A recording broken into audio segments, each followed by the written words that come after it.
Some river cruises are about relaxing, others are about truly experiencing a destination. If food, wine, culture, and choice matter to you, this one deserves your attention. In my river cruise series, today we're breaking down AmaWaterways.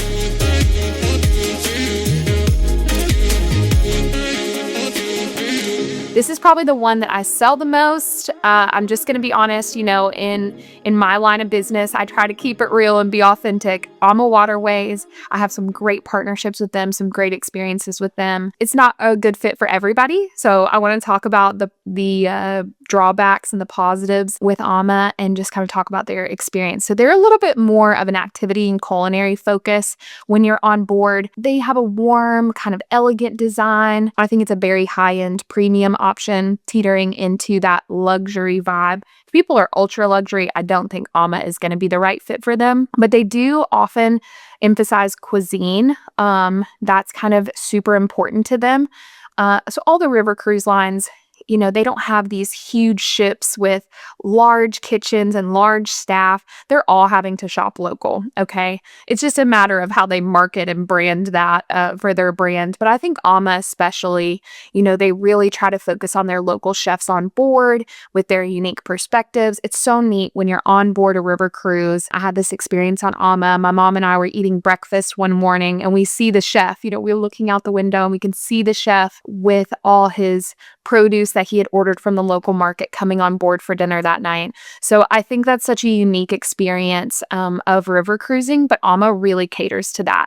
They offer a chef's table experience. You get to have it complimentary once per sailing, which is just such a cool experience. It's a very intimate experience. The chef is there providing a tasting menu with local wine pairings. If you wanted to kind of get dressed up for one night or have a little special experience, or maybe you're celebrating something like an anniversary or birthday, definitely reach out to your travel advisor and make sure that they have the chef's table experience on that special celebration for you, because it's a really neat experience.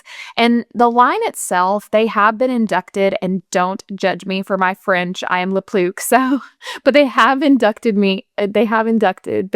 into l'Conference de la Chaîne des Rôtisseurs, which is a very prestigious international gastronomic society. So AmaWaterways treats its guests to truly world-class culinary experience. Their excursions often are Epicurean as well, so you're going to have tastings, different food tours. That's really important to them. They also offer a lot of active, biking, hiking, active tours, and they do allow for different paces. So they may have the same tour offering, but they're going to do it for a slow walker, a medium walker, and a fast walker. So I like how they kind of divide that out. They try to make, you might ride a charter bus into a city from one of your stops, and then you get off and you still divide up into smaller groups with a local guide to match the pace of who's in your group.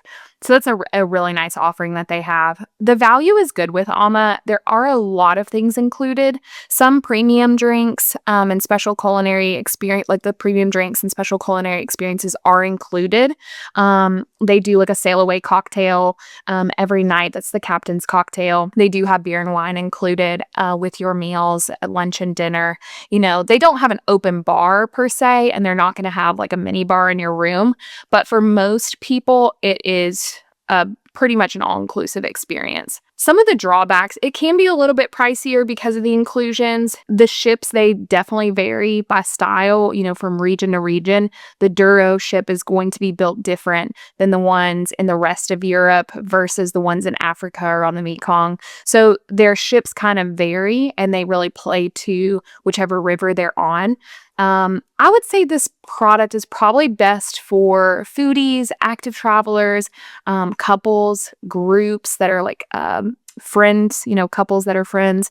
I've sold a lot of Ama to couple friend groups. That's worked out really well. They do partner with Adventures by Disney. So if you have a family, multi-gen family that you would like to travel with Disney, you're going to be traveling on an AmaWaterways ship. They charter those ships. So there are some connecting rooms. They do emphasize some family experiences, especially on those Adventures by Disney. And that kind of taps you into as well the market that they're looking at, which is that premium teetering on luxury that I think Disney often targets. But yeah, the multi-gen experiences are going to be great with them. That's something that I think they do well. Something to think about is this isn't going to be really ideal if you want something more low-key, slow-paced. I do feel like they have a lot of offerings if you want to do them. You can obviously not take advantage of all the experiences they offer. That's fine too. But I think it's perfect for food and wine lovers, especially if you want to go on one of those wine cruises. And I would say the target market is going to be the Gen X to Boomer range. We saw a lot of that on our ship when we were there. So Ama, great partner, love them, love the experience there. So, are you ready to set sail aboard AmaWaterways? I'd be happy to help. Drop me an email at allie@picturethistravel.com and mention this video. If you'd like to learn more about other river cruise lines, I've got a whole series on my channel you're going to love. I'll see you all in the next video.